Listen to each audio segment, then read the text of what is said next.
Yeni bir videodan herkese tekrardan selamun aleyküm. Bugün de yine gündemdeki gelişmeleri sizlere aktarmaya devam edeceğim. Bugün ilk olarak hep birlikte bir Ukrayna Devlet Başkanı Zelenski, Rusya ile bileceğiniz üzere beklenen bir görüşmesi var Zelenski'nin. Henüz yer netleşmedi fakat son olarak Ukrayna Devlet Başkanı bu konuya dair önemli açıklamalarda bulundu. Rusya, Ukrayna nerede görüşebilir, nerede uygun bir toplantı yapılabilir mevzusunu netleştirdi. Bugün en azından kendi görüşlerini belirtti. Ukrayna Devlet Başkanı Vladimir Zelenski, Rusya Devlet Başkanı Vladimir Putin ile nerede görüşeceğine dair önemli açıklamalar yapmıştı bugün.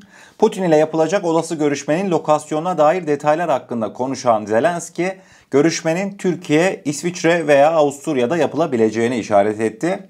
ABD Başkanı Trump'ın Ukrayna için güvenlik garantilerini destekleme ihtimaline açık görünmesinin ardından Türkiye'nin de Karadeniz boyunca güvenlik sağlamaya hazır olduğunu dile getirdiğini aktardı.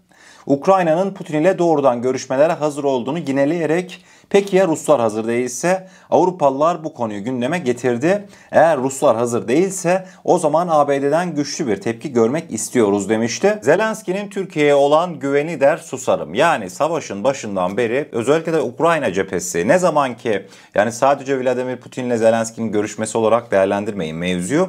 Ne zaman ki Ukrayna veya Rus heyetleri bir araya gelecek olsa, bir görüşme gerçekleşecek olsa o listede kesinlikle Türkiye kendisine yer bulmuştu Zelenski'nin yapmış olduğu açıklamalarda. Bu da aslında Zelenski'nin Rusya ile madem ki ben bir araya geleceğim o zaman benim istediğim şartlara en yakın yer olsun düşüncesinde Türkiye'nin önde gelen bir ülke olduğunu gösteriyor. Devamında şimdi önümüzdeki günlerde bileceğiniz üzere Putin Trump'ı Moskova'ya davet etmişti. Büyük ihtimalle Trump Moskova'ya gidecek. Trump'la birlikte Moskova'ya Zelenski'nin de gitmesi bekleniyordu fakat bu mevzuda Zelenski çekinceli davranıyor. En azından Putin'in ayağına ben gitmem diyor. Çünkü Moskova'da onu neyin karşılayacağını bilmiyor. Şimdi açıkçası Zelenski'nin yönünden hani gelişmeleri bir okuyacak olduğumuzda aslında Moskova'ya gitmek istememesinde de haklı yani. Düşünsenize Moskova'ya nasıl gidecek? Zaten baş başa gidemez. Trump'la birlikte gidecek. Trump'ın yanına yani sığıntı gibi oraya gidecek. Trump'ın onu savunacağını bile bilmiyor ki Zelenski. Yani ondan bile emin değil.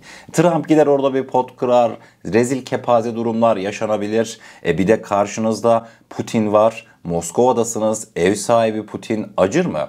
Acımaz. Yaşanacak şeyleri az buçuk tahmin ettiğinden dolayı Zelenski kesinlikle Moskova'da Putin'le görüşmek istemiyor. Yanında Trump bile olsa. Trump'ın zaten hani eminim Putin'den daha fazla nefreti vardır Zelenski'ye. Tartışılan başka mevzu da Türk askerlerinin barış gücü olarak Ukrayna topraklarında konuşlandırılması. Mevcut durumu kısaca özetleyeyim. Kıymetli dostlar, Avrupa Birliği ülkeleriyle Trump'ın hani şu masasının karşısına alıp hepsini böyle sanki ilkokul çocuğu gibi dizdiği görüntüler vardı. İşte o toplantılarda Trump AB liderleriyle bir konuyu netleştirmiş. O konuda evet Ukrayna'ya kesinlikle güvenlik garantisi sağlayacağız. NATO olmasa bile dediğim gibi bir önceki videoda 5. madde benzeri bir oluşumdan bahsediliyor.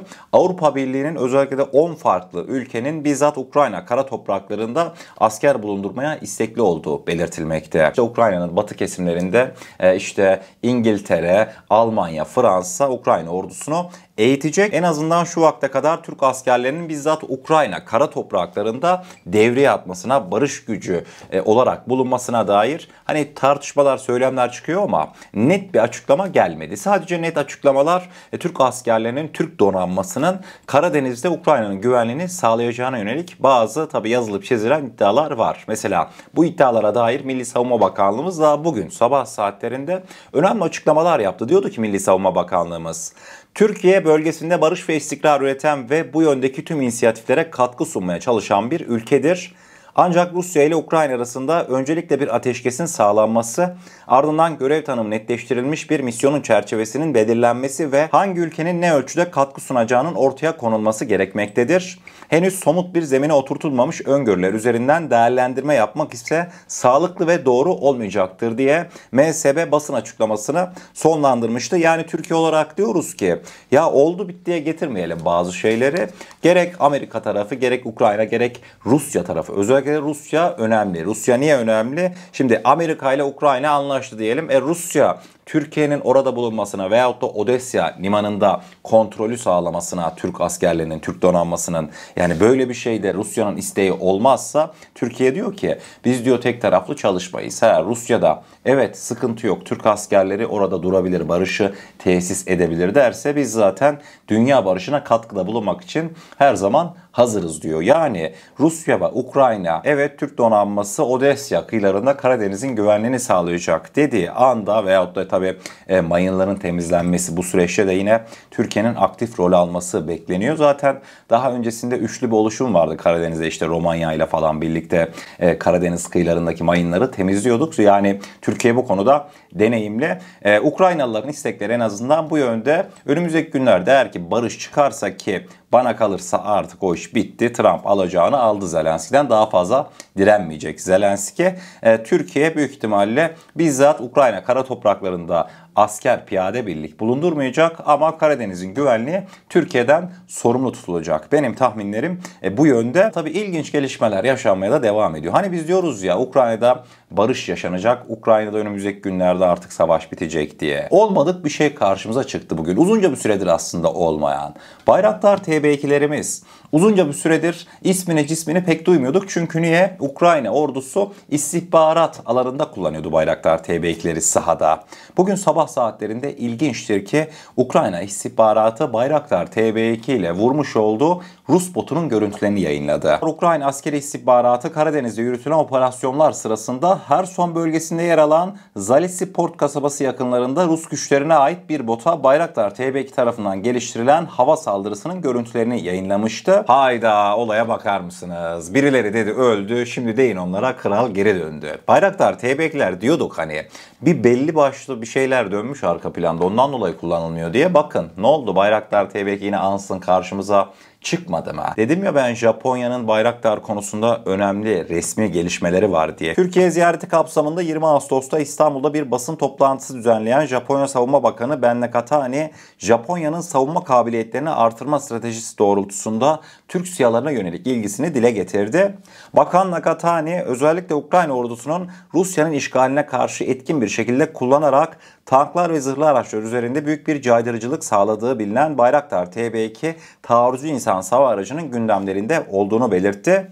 Japonya Savunma Bakanlığı 2027 mali yılına kadar insan sistemlere dayalı bir kıyı savunma konsepti oluşturmayı hedefliyor. Bu konsepte tabii ki de en güçlü adaylardan bir tanesi de Bayraktar TB2 idi ve bizzat Japonya Savunma Bakanı açık bir şekilde TB2 ile ilgilendiklerini Türkiye ziyaretinde duyurmuş oldu. Yaklaşık son birkaç haftadır biliyorsunuz ben bu haberi sizlere çok önceden verdim. Yani Japonya belki de bizim 2 haftadır gündemimizde, takip eden dostlarımız bilecektir. Ben yaklaşık 2 haftadır rüyalardayım. Yani bulutlarda geziyorum. Bugünleri gerçekten de hayal edemezdim ya. Belki klişe cümleler olacak ama ya koskoca Japonya ya. Hani biz dedik, ben bir sürü de bu konuda atıfta bulunaraktan işte Japonya'ya İHA satacağız, SİHA satacağız dedim. Bazıları şey yazdı işte, ya ne Japonya'sı? Japonya teknolojik mi falan filan. Yapmayın etmeyin, çok komik oluyorsunuz ya gerçekten de. Sırf yani adam şunu biliyor. Haber yalan diyemiyor çünkü niye? Yani her kaynağa baksa haberin doğruluğunu anlayacak. Yalanlayamıyor haberi. Onun yerine Japonya işte Japonya'da öyle böyle. Ya bir kul bulmayın arkadaş ya. Yani mesela Haluk Bayraktar dünkü ziyaretten ne kadar mutlu olmuş. Bir sosyal medya paylaşımı vardı. Rahmetli Özdemir amca Özdemir Bayraktar ta bundan yıllar önce işte Burdur'da bir tane traktör fabrikası açmak için Turgut Özal öncülüğünde o dönemde işte Burdur'da kurulması planlanan traktör fabrikasında işte Japon mühendislerle bir fotoğrafını paylaştı Özdemir Bayraktar'ın ta yıllar önce. Japonların çalışma disiplininden ne kadar etkilendiğini falan filan yazmış işte Haluk Bayraktar, Özdemir Bayraktar'ın. Yanında da işte hediyeler getirmiş Japonya'dan, küçük böyle model insansız hava aracı. Diyordu ki Haluk Bayraktar, keşke diyor rahmetli babam da şu günleri görebilseydi. Yani Özdemir Bayraktar bu memleketin çok önemli değerlerinden, yıllar önce Japonlarla iş yapmış birisi, Japon mühendislerle çalışmış, Japonların mühendislik teknolojisini Türkiye'ye getirtmeye çalışan adam yıllar önce.